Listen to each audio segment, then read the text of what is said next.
Well, I kind of had a hard time thinking of a title to put on this presentation tonight, because it's actually about a specific vitamin, and I'll tell you which vitamin some of you already know. But I chose to call it this, the trap we have chosen, or the trap that we have chosen. And I'll tell you as we go along why I called it that. Because as I was studying this, I was laying in bed one night, couldn't sleep because I was so excited about studying about this. I got up and I stayed up till probably 1 o'clock in the morning just researching this and studying. I was finding so much stuff. And for the last, I've been studying this for about 2 months, but the last week has been extremely intense. So let me tell you that if you feel tonight like I'm spraying you with a fire hose, it's okay, because I have felt like that for the last week. And I'm trying to make this understandable, and that's not always easy when you're just beginning to grasp it yourself.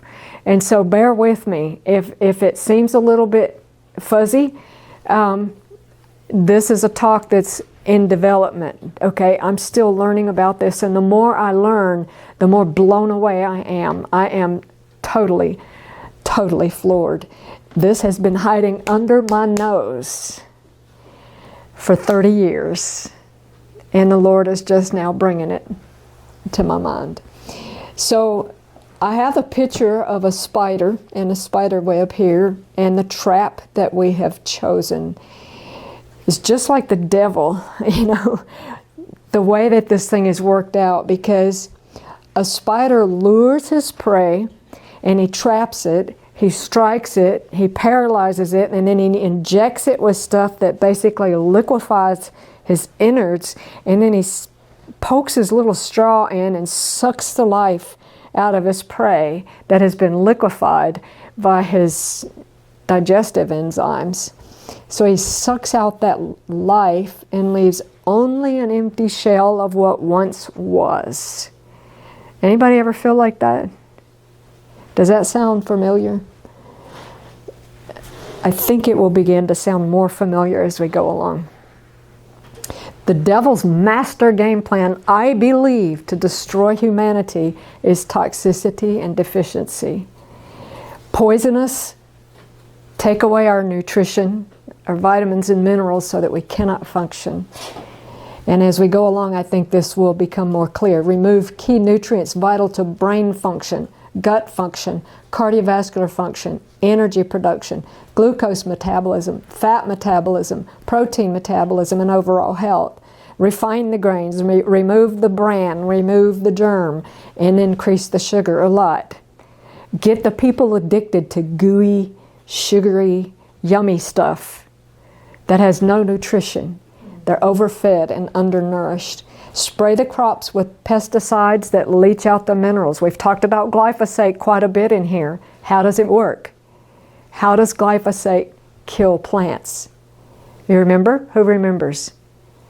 Okay, Kaylin, you can answer. It chelates out the minerals. It chelates out the minerals. It pulls the minerals out and the plant dies. Glyphosate does the same thing to you and me. It pulls minerals out, and it's causing, and I believe some people have died from this. And then if you add to that the refined seed oils, that's just compounding the issue. So basically, we have had the life sucked out of us, and only a shell remains. So that really should sound familiar to some of you. It definitely sounds familiar to me. I believe that this is what's happening on a massive, as in pandemic scale, right in front of us every day. And I think you'll see why I say that as we go along. Here's some of the little spiders that are slurping the life out of us today.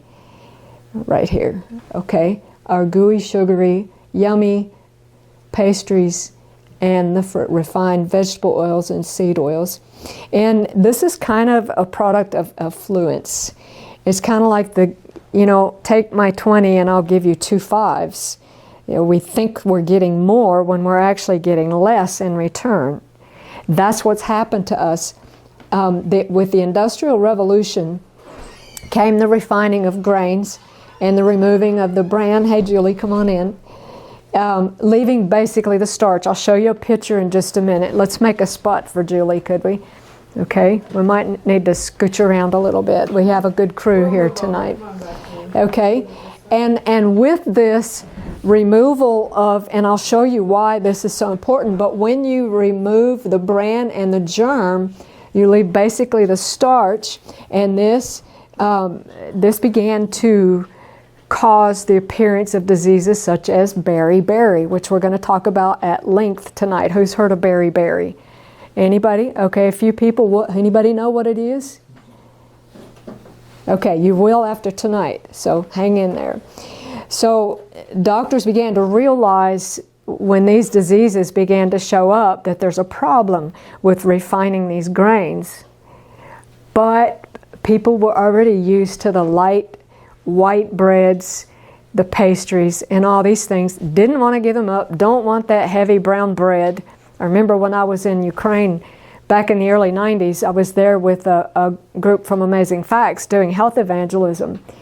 And it was right after the fall of communism. And we went to the markets to see what they had, and they were beginning to get these refined grains in there. And we were trying to encourage them to go back to what they call chorny chleb, brown bread, the black bread they call it. And they were like, niet, niet. They didn't want to go back to that heavy brown bread. They wanted that refined stuff. And that's where we are today. Then when the sugar consumption went up, we'll talk more about that in just a minute, and the stress increased, and all these place an increased demand on the body's store of thiamine, which is also known as vitamin B1.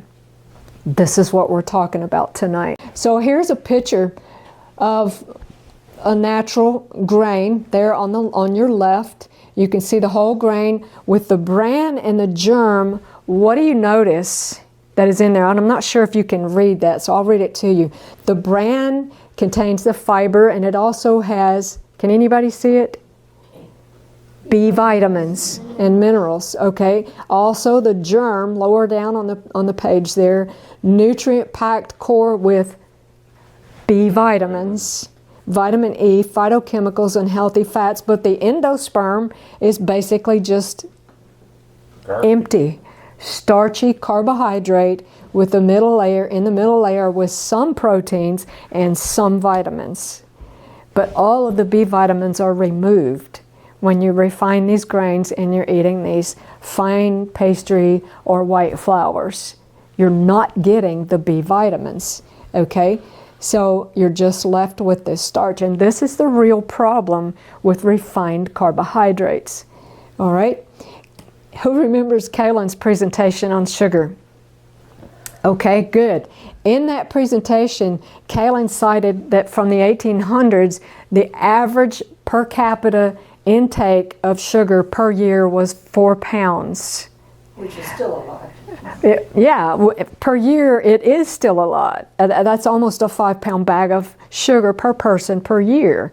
But now, in today's world, the estimate I think is 152 pounds per person. However, Kaylin went back to his life roughly between his 20s and 40s and estimated based on his average diet, what he was eating on an average day, and he estimated he was eating somewhere between 300 and 400 pounds of sugar per year.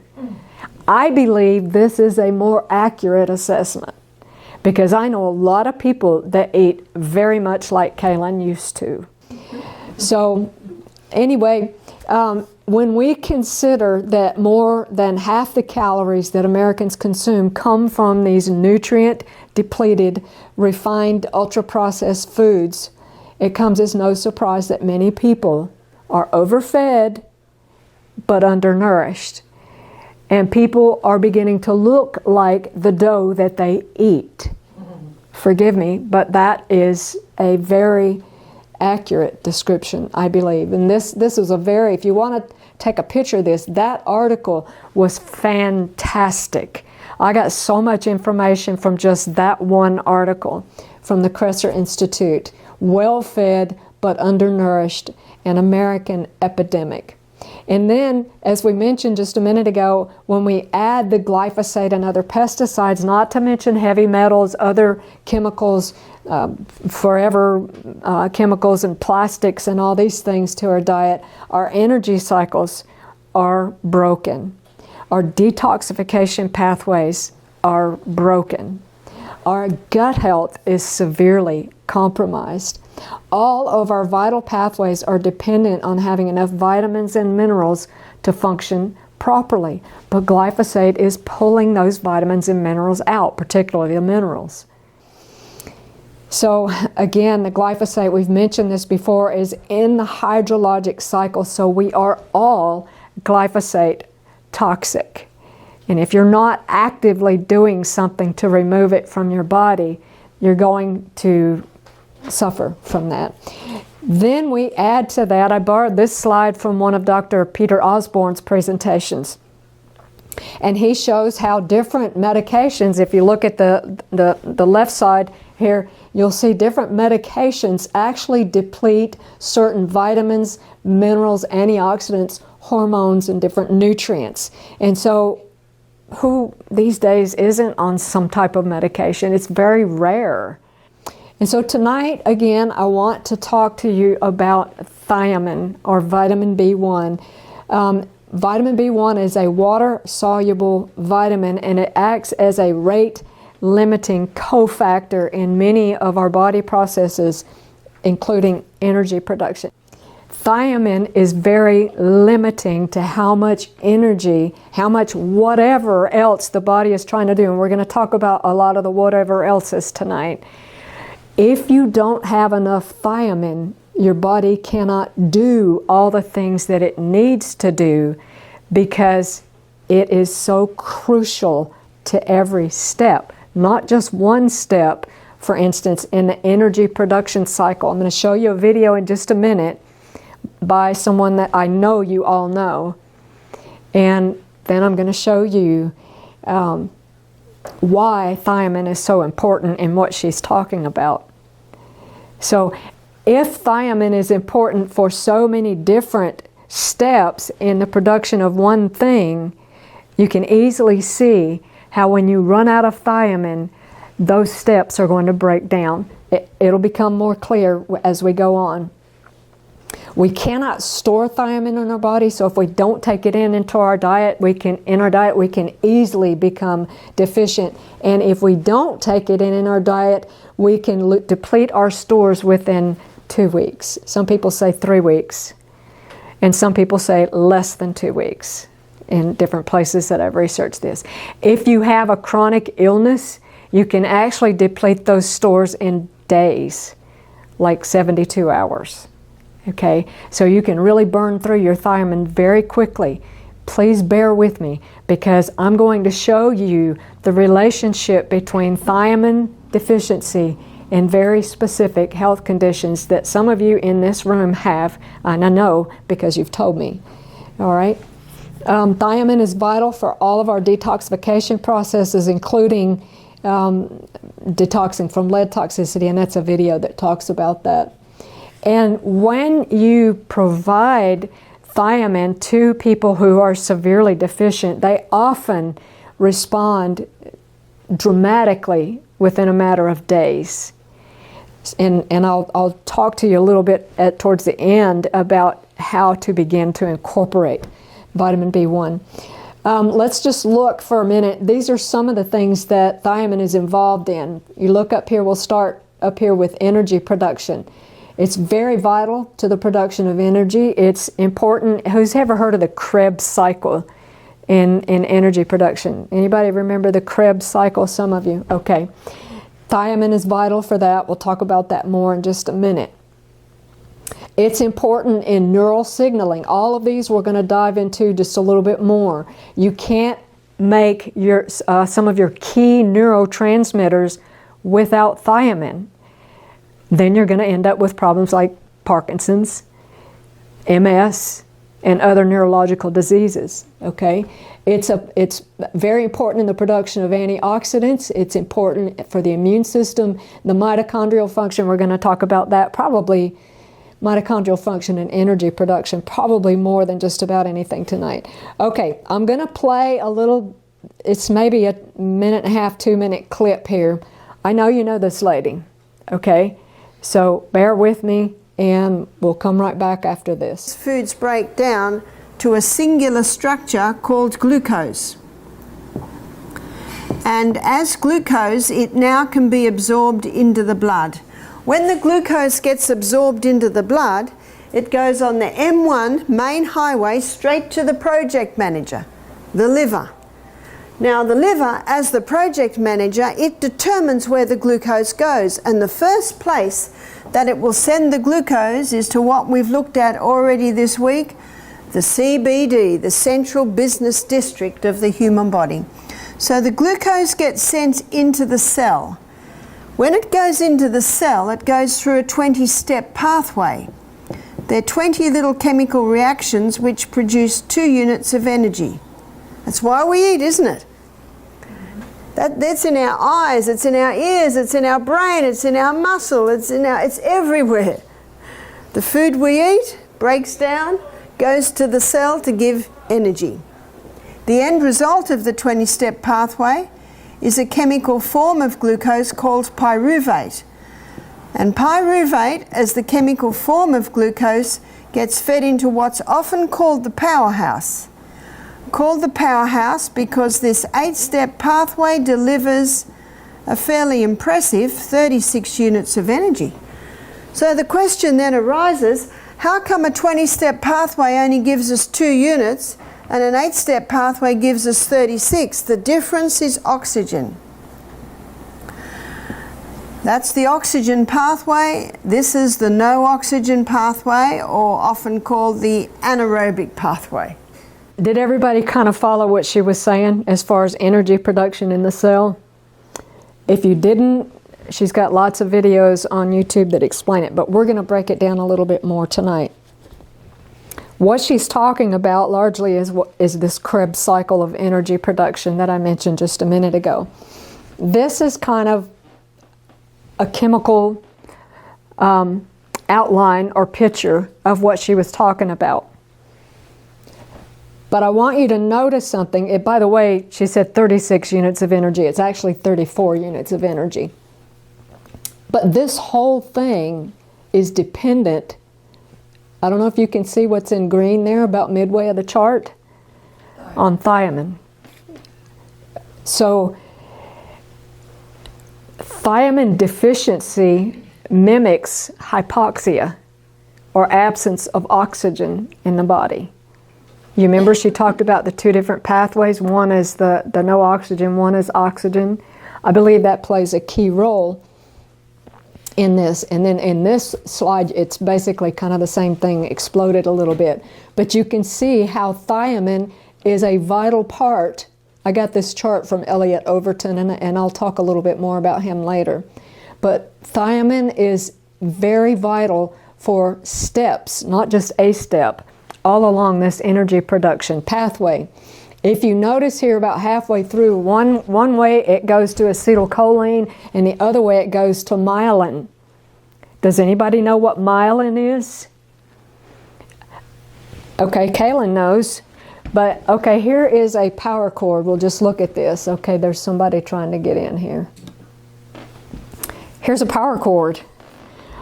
Myelin is this insulation on the outside, only myelin is on our nerve cells. It's like the nerve sheath. If I don't have this insulator on my electrical cable, what can happen? It can short out, right? And I might get shocked. That's what myelin is. Thiamine is vital for the production of myelin. All right? Another thing happens. Let me show you this. If thiamine is deficient, this substance that I'm pointing the arrow to, alpha-ketoglutarate, this substance becomes glutamate, and it becomes very neurotoxic. Does anybody remember Kaylin's talk on excitotoxins? You remember that? You remember he was talking about glutamate? Well, when you don't have enough thiamine it causes that alpha-ketoglutarate to kick over into glutamate, and it becomes very toxic. So you're basically, by thiamine deficiency, causing your nerve cells in your brain to fire so rapidly that they die. Okay? Great. Who needs that, right? Even though it's an essential neurotransmitter, glutamate is essential. It is a neurotransmitter made in the body, used by the brain. But when it's an excitatory neurotransmitter, and when there's too much of it, again, it causes the brain cells to fire until they begin to die. They become too excited. And that happens because of too little thiamine in the body. How can one vitamin cause so many problems? And we're not done. We're going to look at a whole lot more problems that can occur with vitamin B1 deficiency. That's your brother that joined us. He's here. So the reason is because, again, I'm saying this over and over because I don't believe it can be emphasized too much. Thiamine is vital to the production of cellular energy. This takes place in the mitochondria. If we go back to the little peach-looking thing, that represents a mitochondria. So this Krebs cycle is going on in every single cell of your body. Every cell in our body, they have these mitochondria in them. And some cells, like the brain neurons and heart, cells, have brain cells and heart cells have many different mitochondria to produce energy. Even liver cells, they have lots of little mitochondria in them. Okay. All cells need energy to function. With thiamine deficiency, there is a systemic energy deficiency, and nothing works right. Our bodies run on energy. All of our body processes, everything that happens in our body requires energy. When you don't have enough thiamine, you cannot produce energy within the cell. Okay? And that is what we call beriberi. Beriberi literally means I cannot. I cannot. The weakness can be so severe, people can actually become paralyzed. Does anybody remember this? What is that? That's the little engine that could, right? I think I can, I think I can, I think I can. You remember that story, right? Well, this is where thiamine comes in. Thiamine is what helps us to move from I cannot to I can, okay? It's very essential for I can, because we cannot metabolize carbohydrates, fats, or protein without thiamine. So if you need carbohydrates, fat, and protein to function, but you cannot metabolize those things without thiamine, how important is thiamine beginning to become? I'm not kidding. As I've studied this, I've thought this is brilliant. The one thread, and I'm not at all suggesting that other deficiencies are not important or are not a reality. Vitamin D deficiency is huge. We all know that. But I believe that pulling out the single thread of thiamine has caused a massive collapse in human health. And I believe that it is, again, pandemic. And now that I've been learning what I'm learning, I'm seeing it literally everywhere. People that I've been working with, that I've been stuck, I didn't know what to do for them. Now I'm like, try this. And they're responding, including my own health. And I'll tell you more about that in just a minute. We can't produce energy without thiamine. We cannot make the myelin. We talked about that already for our nerve cells without thiamine. Anyone with a chronic illness is depleted in thiamine. Got arthritis, got diabetes, got mold toxicity, got hypertension, you've got thiamine deficiency. Anyone who drinks coffee or tea is depleted. Alcohol is one of the main causes of thiamine deficiency. In fact, when someone goes into the hospital with alcohol abuse, one of the first things they do is IV infusion of B vitamins, particularly thiamine. Okay? We cannot obtain enough, using the RDA, or the recommended daily allowance.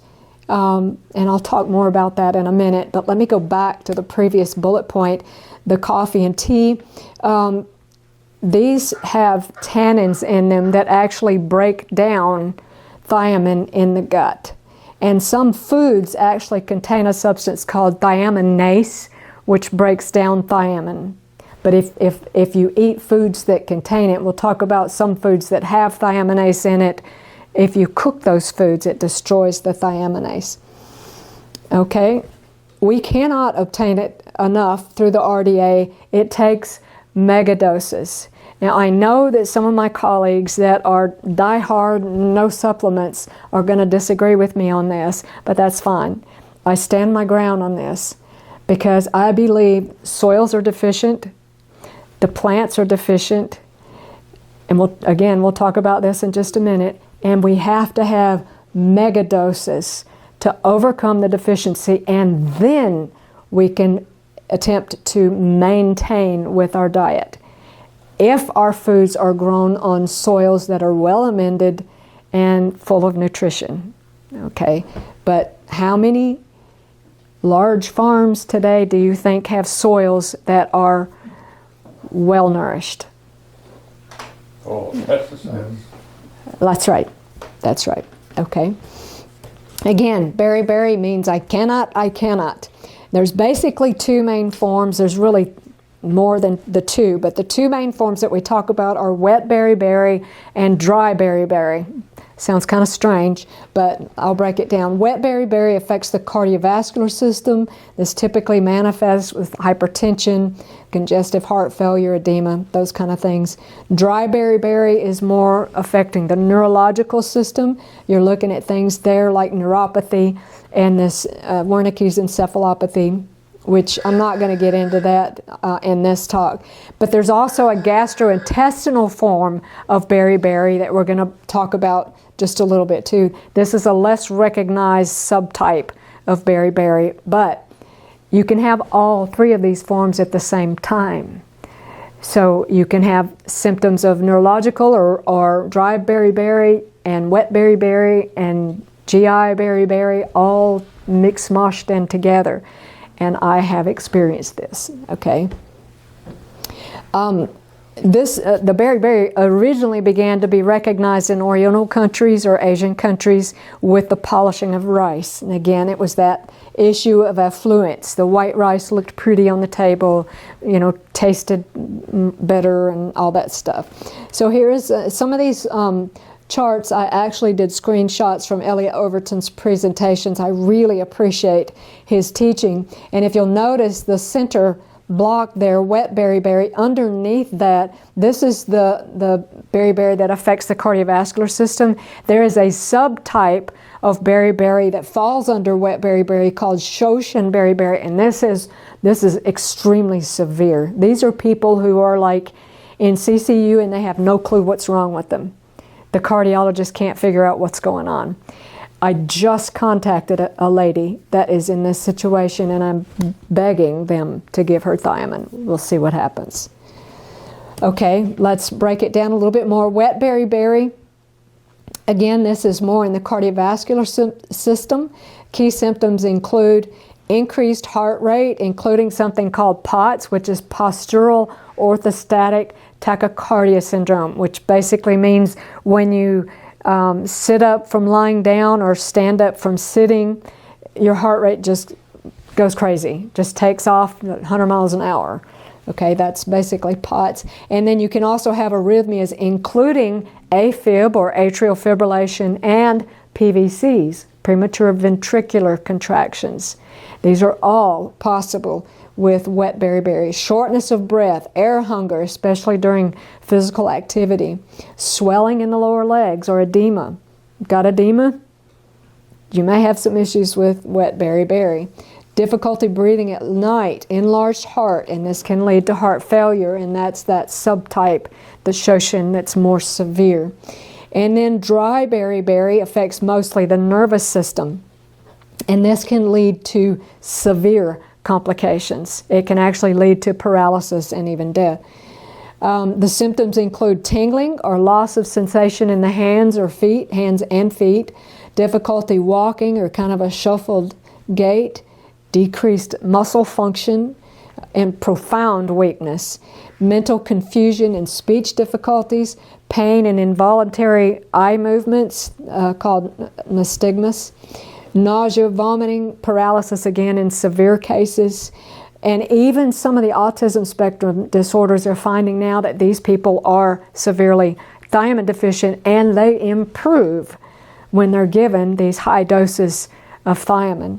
That's very interesting to me. So if this is not treated, this can progress to this Wernicke's-Korsakoff syndrome, which is very severe. These people are very, very sick. And it involves severe memory loss and confusion. And early diagnosis of this is crucial for recovery. But here's the thing. Until you get to these more severe stages in beriberi, it's not really diagnosable. It's subclinical. So it really takes someone who is educated and sharp, clinically speaking, to catch early forms of beriberi. And I admit, I have not been there. I've been totally uneducated. I was totally not taught about this other than in general. We may have mentioned beriberi in my nursing program, but I remember nothing about it. All right, let's look at this chart. Because it's a little bit small on the graph here, I've put over to the side, the top is dry beriberi and down towards the bottom is wet beriberi. So just going through the list, you can see foot drop, emaciation, painful muscles, numbness in the feet, aphonia, people who get to the point where they cannot speak, they typically don't have a good prognosis. I have seen one report of someone who did recover from this, but they gave him really high doses, and it was given, I think IM, but it may have been IV, I don't remember. Wrist drop, severe weakness, even foot drop. I think I forgot to put foot drop on here. No, foot drop's number 1. So if you have somebody that has chronic foot drop, Larry, you might want to look at thiamine, okay? Edema, right heart dilation, dyspnea, which is difficulty breathing, involuntary eye movements, which was that nystagmus that we talked about before, and then this pseudohypoxia, which I mentioned earlier. Thiamine deficiency can mimic hypoxia in the brain, or lack of oxygen in the brain. Even though there's enough oxygen, the body can't function as though it has oxygen, because thiamine is so vital for the production of energy, and everything has to have energy to run. Now, this is just some of the things that can cause thiamine insufficiency, and we're just going to go through this quickly. Your dietary choices, and I mentioned refined carbohydrates, processed food, we're going counterclockwise. Increased losses like from kidney disease, diabetes, diarrhea can cause loss of thiamine. And this is a vicious cycle because these things can cause thiamine insufficiency, but thiamine insufficiency can cause these things too. So it's like, which came first, the chicken or the egg type thing, okay? Going on around, it's very much involved in oxidative stress, increased demands such as hyperthyroidism, pregnancy, a woman who has morning sickness.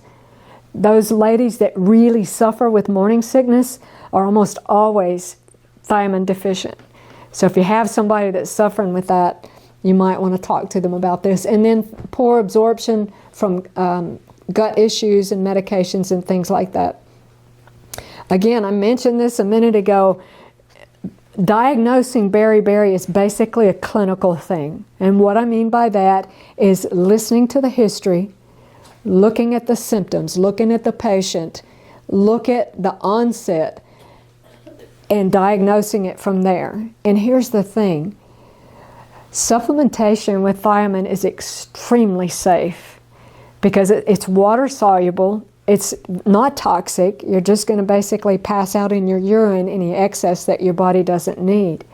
So if somebody has a health condition, it's worth trying at least the thiamine.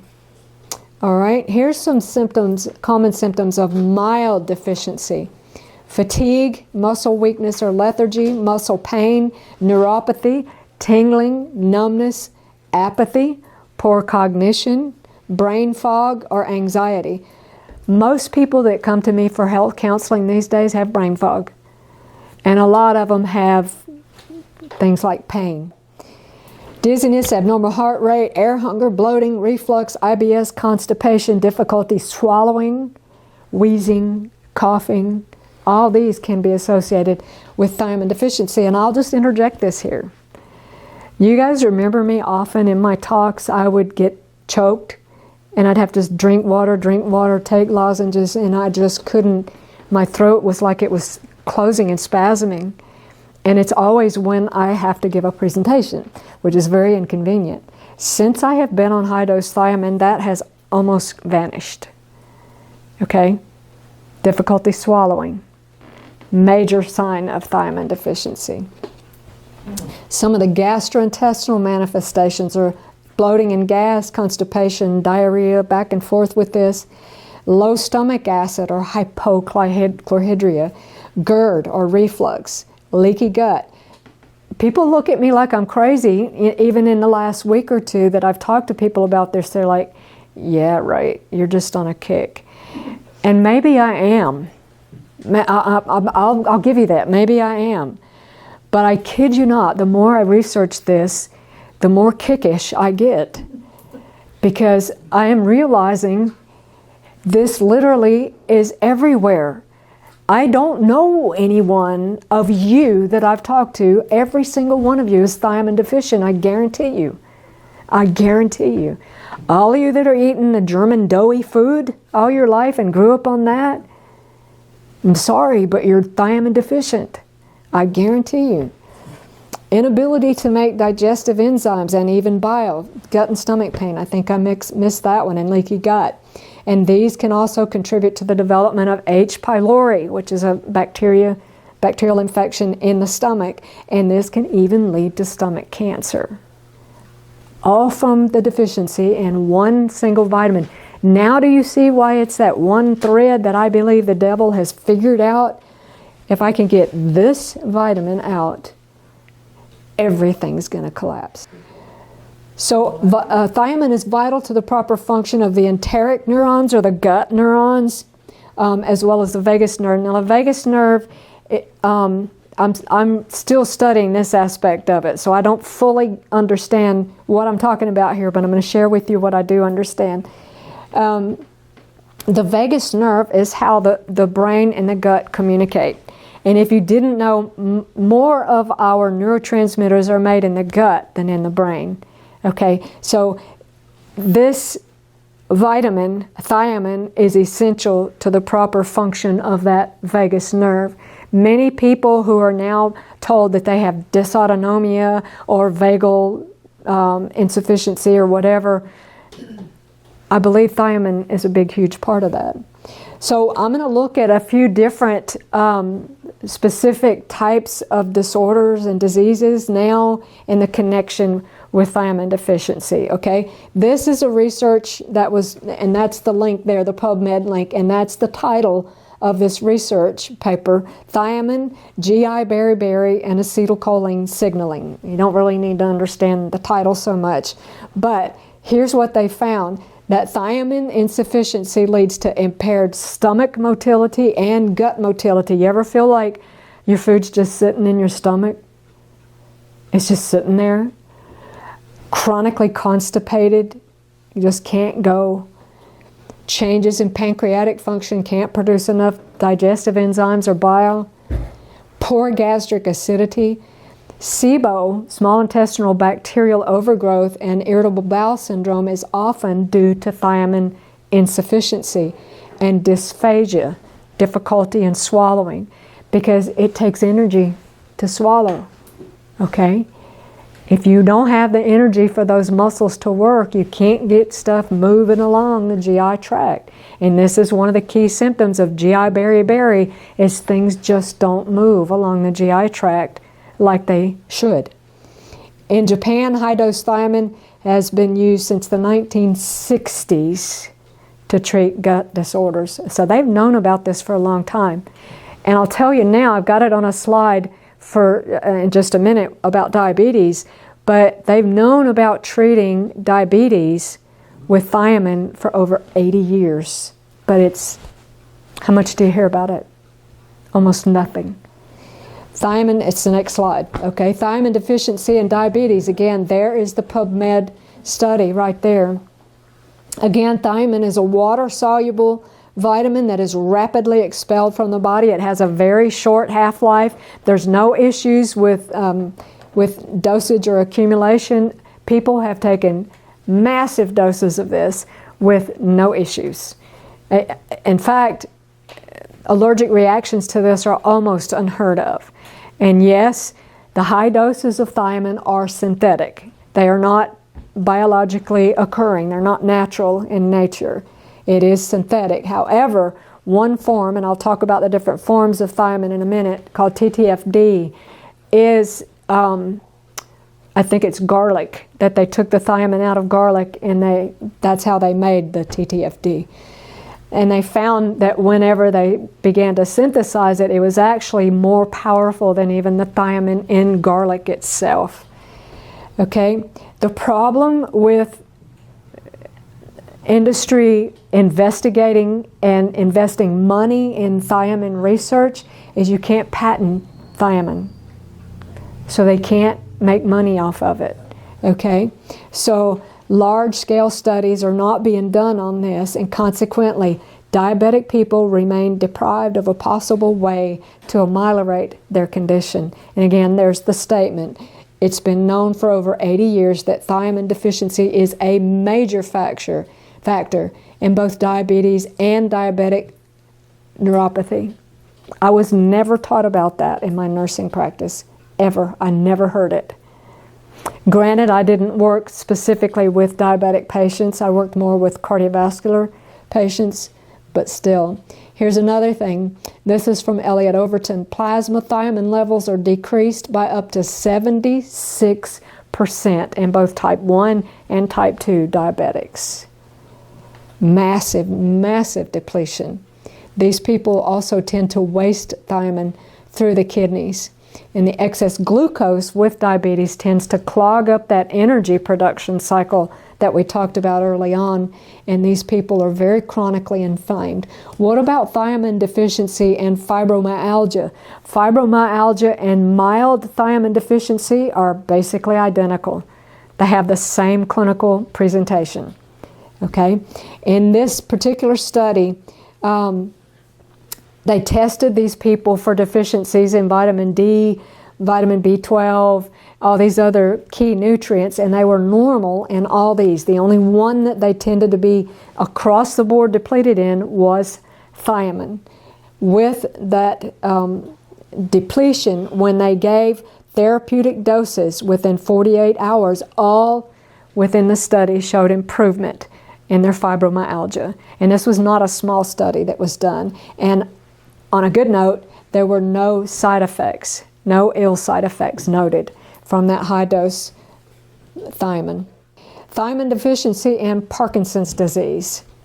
Again, there's the link. There's a significant association that's been demonstrated between Parkinson's disease, that's PD, and low levels of serum thiamine. And thiamine supplements appear to have beneficial clinical effects against even the development of Parkinson's disease. It can be difficult for people who have Parkinson's to uptake thiamine, so sometimes you either have to give massive doses or it needs to be given IV or IM. And when I say massive doses, I'm talking about even thousands of milligrams per day to these people. We'll talk more about dosages in a little bit. In this study, every single one of the Parkinson's disease patients improved dramatically within a short time on thiamine supplementation. Julie, you have your husband on B1. Yes, I do. Has he improved? Oh my gosh, even his neurologist is just blown away. Blown away. That's right here in Goodrich. Wow. Somebody's already doing that. Cleta and I were walking the other day, and I was excitedly talking to her about B1, and we ran into Julie, and when she said she had her husband on vitamin B1, I just about jumped out of my skin. I was so excited. And so there is living proof. Right here is living proof with Delilah and Gary. Gary started on TTFD, which is a form of thiamine. Was it last Wednesday? Maybe not even then. Okay, I thought it was Wednesday or maybe Thursday that I sent you the message. Yeah. They started him that day, and when we saw them 2 or 3 days later, oh my goodness, the difference in Gary was just phenomenal. The way that he walked, his affect, his face, his eyes were brighter. He carried on a vigorous conversation with Kaylin. It's just, and he definitely is moving better. Before, he wouldn't have been back until I was finished with my talk. And there he comes, you know. And he told my husband that he feels like his brain is working again. Oh, thank you, Lord. So we have him on a very low dose. We're going to start to increase that a little bit, okay? So I am praising God for this information, and I am very grateful to present it to our people, because people need to know this. People need to know this. I have had so many people who, and I'm one of them, who has done everything they could think, every diet, every supplement, every whatever to fix gut problems, and still have gut problems. Since I started on the high dose thiamine, my gut is so much better. It's amazing. So much better. I'll talk more about that in just a minute. Let's talk about thiamine deficiency and hypertension. This was a large study, and it was shown, it was observed that higher vitamin B1 intake was associated with a trend toward lower risk of hypertension, heart failure, and cardiovascular mortality. In addition, B1 was found to be more protective and pronounced in elderly aged men, overweight individuals, smokers, drinkers, and patients with dyslipidemia, which is like high cholesterol. Okay, is that better? Okay, sorry. Repeated studies show a strong correlation between hypertension and its related issues and thiamine deficiency. I started my mom on this too, and I'm going to start his mom on this too. And I started my aunt on this too. I'm on a thiamine kick, so you better run when you see me coming, because I might put you on thiamine, which I'm not a doctor. I can't prescribe. I can't diagnose, all that kind of stuff. But I can tell you, hey, you know what I would do if I was in your shoes? This is what I would do. Vagus nerve and thiamine. Again, the vagus nerve involvement is something that it's still studying. I've ordered Dr. Derek Lonsdale's book on dysautonomia and thiamine deficiency. It's not here yet, but I'm eagerly waiting for it. I'm also reading a book by Dr. Ben Bickman on why we get sick. And he's talking in that book about insulin resistance. And thiamine is hugely implicated in the control of insulin resistance. I'm just learning all this stuff, and I'm drinking out of the fire hydrant, but I'm excited about it. So the vagal nerve involvement, vagus nerve is part of the autonomic nervous system, and this controls all of our involuntary things like breathing and heartbeat and digestion and detoxification, all this stuff. Dysautonomia is when basically that's broken. That's not working. There's a problem with the autonomic nervous system, and kind of an imbalance between the parasympathetic and sympathetic. And thiamine deficiency is strongly linked to vagal nerve dysfunction. Okay, and this can cause a short circuit in the communication between the brain and the gut. And this is why a lot of people are having this problem with the brain telling the gut what to do, and they're having all kinds of digestive issues. Okay, I think that's enough on this. I'm going to show you this slide though. This is actually some dysautonomia symptoms, and you can just look at this. This is going to be on our website, so you can see all these slides again later. I know this is a lot of information, and it's new stuff. Some of you are looking at me like, that's how I've been all week. So I know how you feel, all right?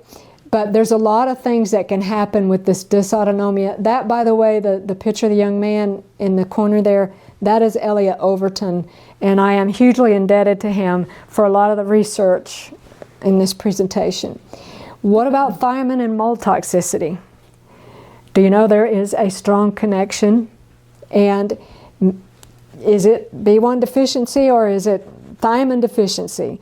But what I really think it is remember I mentioned earlier that if someone has a chronic illness, it burns through their thiamine really fast. And mold toxicity is a big problem for the immune system. It completely whacks out everything, and you burn through that thiamine. So again, here you're creating a vicious cycle. So people, I believe, that are dealing with mold toxicity need the massive doses of thiamine, because there is a lot of overlap, as you can see here, in the signs and symptoms. Now, I am recovering, as you know, from mold toxicity.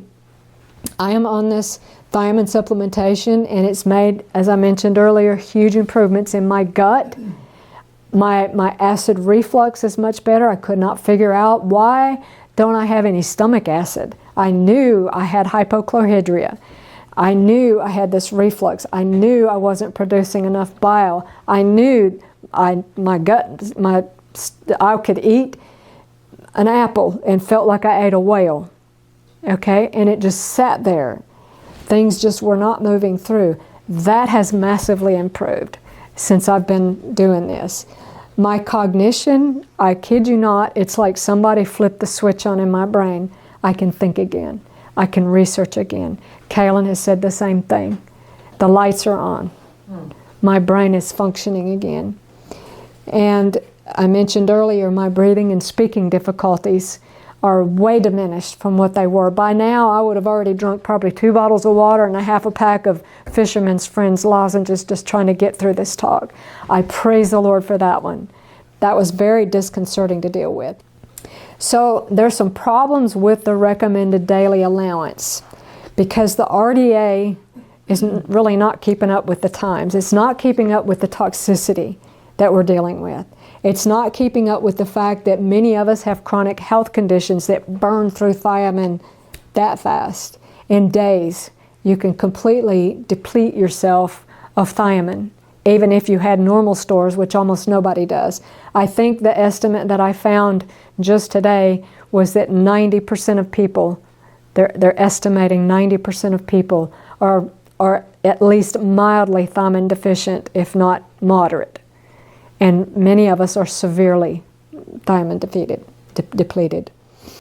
Considering that more than half the calories that most Americans consume are from nutrient-depleted, ultra-processed foods, including refined flours and industrial seed oils like the canola oil, Wesson oil, all that, it comes as no surprise that many people are undernourished. They don't look like it, but they're undernourished. Studies conducted in the U.S. and the U.K. indicate that cultivated vegetables, this is an important point right here, and we know this and we already talked about it. Cultivated vegetables and fruits have experienced median declines of 5 to 40% in protein, calcium, phosphorus, riboflavin, vitamin C between 1950 and 1999. So since 1950, when you guys were little, some of you, you had better food than we do now. That's why you're stronger. You had a better start than many of us. These findings suggest that relying entirely on food for our micronutrient intake may result in a failure to meet our nutritional needs, and this is why I am not opposed to targeted, intelligent supplementation. I am not at all opposed to it, even though many of my colleagues disagree with me, and I respect that. I do. I respect that. And this is why we have started carrying the fulvic and humic minerals on our store, because I don't believe that they contain, I haven't found that fulvic and humic minerals contain thiamine, but they do contain a lot of other cofactors that are important for the utilization of thiamine. Okay, here's some whole food sources. If you have a phone, you might want to take a picture of these next few slides. Now, I follow a whole foods plant-based diet, so I excluded meat because one of the highest sources of thiamine is pork. I believe that's biblically unclean. We don't mess with pork. And so pork's also got a lot of other issues. But here are some good sources. Sunflower seeds is your best bet for plant-based thiamine. A quarter cup gives you 1 milligram. All right, here's some more top vegetables that have lots of thiamine. These are the vegetables. The next slide will be the fruits that have lots of thiamine. Here's the fruits that have lots of thiamine. Okay, and here's the different forms of thiamine. We'll talk just a little bit about this. There's mainly 3 main forms. One of the forms I've not used, but thiamine hydrochloride and thiamine mononitrate, these are thiamine salts. These are actually less bioavailable to the body. They're not really well absorbed. You have to take higher doses, but it's cheap. And a lot of people like that, but it is the least effective. But you have to take like 5 to 2,000 milligrams of this a day to really begin to overcome and turn a thiamine deficiency. Benfotiamine is better absorbed. It's really good for diabetics and those who have neuropathy. And that typically people take between 300 and 1,200 milligrams a day. You have to build up to this. We'll talk about that more in just a second. And then there's TTFD, which I'm going to pronounce this, but it's not important for you to remember. That's thiamine tetrahydrofurfuryl disulfide, and another form is sulbutamine, which I have not used. I've used all of these except sulbutamine. It's very good for the brain and the central nervous system. It has excellent absorption. It's one of the best absorbed, most bioavailable forms. People typically respond very well to this. This is one that you have to start really low, because if you have what we call the paradoxical effect, which we'll talk about in the next slide, this is the one that's going to kick you in the backside. But all of these can be very helpful. Some people, one form works for them and the other one doesn't. Some people, like us, we're using all 3 forms, okay? So, and we're finding benefit. But the key here is to start low and slow. The person who first told me about this was a practitioner that I was working with to kind of overcome the Rocky Mountain spotted fever that was reactivated because of Giardia. He recommended, he gave me like a protocol of how to start on the thiamine. It was fairly high doses, and I can tell you after 24 hours on this, I felt like I had been body slammed and stomped. I'm not kidding. I felt rough. And then when I started kaolin on it, he didn't like me very much for a day or 2. So, but he's over that. That's called the paradoxical reaction. Basically what this is you get worse before you get better. Not everybody has this, okay? Not everyone goes through this. It's why, I don't know. But when you do, it can be much lessened by going slow, starting low doses and slowly building up. If you begin to have symptoms, don't increase your dose until those symptoms subside. And then once you're back to your baseline, then you can increase your dose a little bit. So with this paradoxical reaction, some people believe, Dr. Lonsdale believes, it's this shift from catabolic to anabolic metabolism.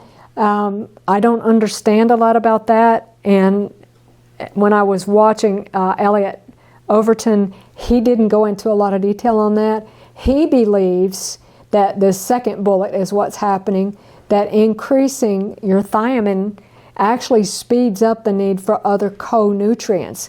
You remember we talked about thiamine is rate limiting. But there's other key nutrients, and I'll talk about that in the next slide, that are burned through really quickly when you begin to increase thiamine. And some of these are things that I think most of us need to be taking every day anyway. Unless you are growing your own food and it's on soil that is tested, amended, highly nutritious, you're probably not getting what you need from your food. But when you factor in the fact that all of us are glyphosate toxic because it's in the hydrologic cycle, I'm not sure that any of us can really get enough at this juncture without overcoming deficiency first from our foods. Okay, here's what it feels like when you have this paradoxical reaction. Basically, it can kind of feel like you got the flu. Okay, headache, blood pressure changes, restlessness, anxiety, just feeling unwell. And again, don't increase your dose until those symptoms settle. So here are the supportive supplements. These are things that help to support the function of vitamin B1 until things get going, and this helps to lessen this paradoxical effect. I like to take, and I am taking, an extra B vitamin complex. You really only need one a day. Magnesium, here's a rule of thumb that a friend of mine who is a physician's assistant told me, that for every 100 pounds of body weight, you need 500 milligrams of magnesium per day. So if you're looking at your diet, are you eating lots and lots of green leafy vegetables? Then you may be getting a lot of your magnesium from that. But I really suggest you look carefully at your diet to discover if you truly are getting enough magnesium. So 500 milligrams per 100 pounds of body weight per day minimum, just to keep from being deficient. I believe that needs to be a little higher when you're starting high-dose thiamine. Potassium is important, lots of bananas there. Vitamin D3K2, we prefer the liquid because it's more bioavailable. I believe anyone up here north of that 37th parallel really needs to be taking vitamin D supplementation, because unless you're sunbathing in your birthday suit, lots and lots and lots, then you're probably not getting enough vitamin D. N-acetylcysteine, which was very popular NAC during the pandemic. NAC can be helpful, or alpha lipoic acid. These are different supplements that kind of act similarly in the body. It can also be helpful, again, to combine different forms of the thiamine, and it can also be helpful to increase your zinc and selenium, and usually those you can get from like nuts and seeds. You can typically get enough from pumpkin seeds, I think, are high in zinc, and selenium. I think Brazil nuts are a very good source of selenium. So that concludes the presentation. If you have any questions, we can stick around a little bit. If you have any comments or whatever, that's fine. We can take a few minutes for that. I just want to make a comment. 'Cause Okay. I know you talked about that thread, pulling that out. And Okay. it makes sense, because I like to connect things for me spiritually. Because Satan knows in the beginning in Genesis 2:7, God formed man of The dust of the ground. Yes. We contain those nutrients, and if we're not getting them, wanted to ask Julie a question. Sure. What turned you to thiamine? What? Well, if you guys know the Fondricks, Dennis and Caroline. Dennis and Caroline. Oh yeah. Yes, they actually, they had read the book, Parkinson's and the B1 therapy. And Carolyn called me and told me, she's like, you need to read this. And so she said, get David on it right away. And she said, I read it and I was like, okay, this is your choice. You can start the medicine, which we had already started. And they said, make sure that you take a video of him, of like for when he started it, but we didn't get to do that. As we just started on him. I wish we would have done it, because his neurologist was just floored the second time he came, and I told him, I said, have you read this book? And he goes, yeah, you can do it. Because they don't know anything about the minerals and the vitamins, it seems like. And I was like, okay, well, this is what we have him on also. The next time he came, he was just, David, I was going to put you on another medicine. You're good. Get to his next appointment, and he just said, you're just blowing me away. Praise the I Lord. just cannot believe the difference of when Praise you the Lord. first came here because he kept saying, well, you can up this now. You can up the carbidopa levodopa, and I'm like, we're gonna try this first. And so we tried that, and he has not, he's on the very smallest amount from when he first started, from when he has now. And he's told so many people about the V1, it's just amazing. And, Wow. and like I said, the difference, if you would have seen David, even pictures, his face was, he was not smiling. He hates the pictures at his mom's funeral. He just hates it. He doesn't even like to look at them because he was the only one not smiling. He just looked like he was like out of it. So how long was he on it, or until his first? Until it was 6 months. When he really noticed the huge difference was 6 months, but we slowly Increased. upped him. And that's when. But I noticed it, like, even with his smile within like a 3-week period. Like just the smile. Not so much his gait of walking, but the smile, I could tell the difference. I mean, he was smiling with his eyes again, So you know? David recognizes it too? Oh, yes. Yes, he can, like I said, he does not like to look at the pictures of that certain flower. Two other things then. Did he have the paradoxal reaction? That was my next question. No, he didn't. And then But I started him only at 100. okay. Like, and then it's only, Slow and they slow. say Mondays, Wednesdays, and Fridays. Okay. So, and that's Okay. just the days that he does it. So has he changed anything else? His diet or just that? No, just Just that. that. Okay. I really believe that if he did modify a little bit more with some dietary interventions and maybe even some detox strategies, He does it in the sauna. He's great about it. Okay. I mean, not Fantastic. right now because he's been outside and he's been sweating out, but yes, I Good. started him on sauna like right away. Especially Yes. because I know the difference it's made for me. yes, saunas are huge, Saunas are huge. Yeah, the red, we have the, Yeah, Very huge. the infrared makes a huge difference. Thank you for Yes. sharing, because Yes. that's just like the gospel. When you have a live testimony and a witness to that, that brings a lot of validity. That's awesome. I am really excited because we have we have 3 at least living testimonies to the effectiveness of this right here in one little community of 100 people, you know. So that's pretty significant to me.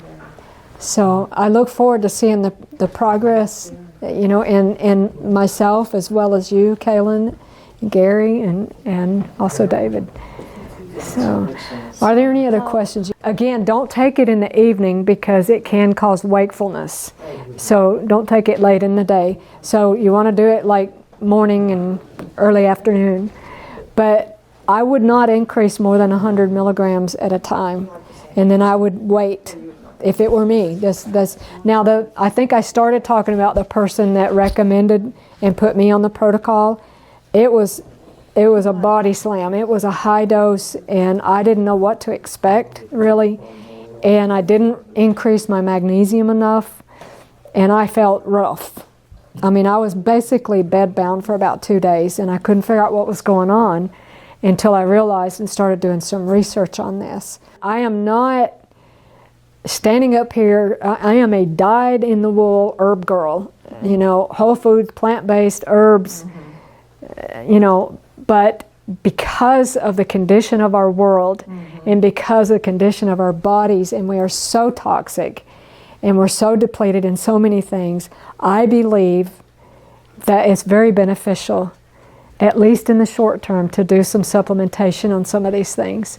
So when you're doing the thiamine, the magnesium, the potassium, the vitamin D3, K2, which we all need to be looking at, okay? All these things you need to pay attention to and make sure that you have enough. I can't tell you exactly how much, but if you talk to me later, I can make suggestions of what I would do if I were in that body instead of this body, okay?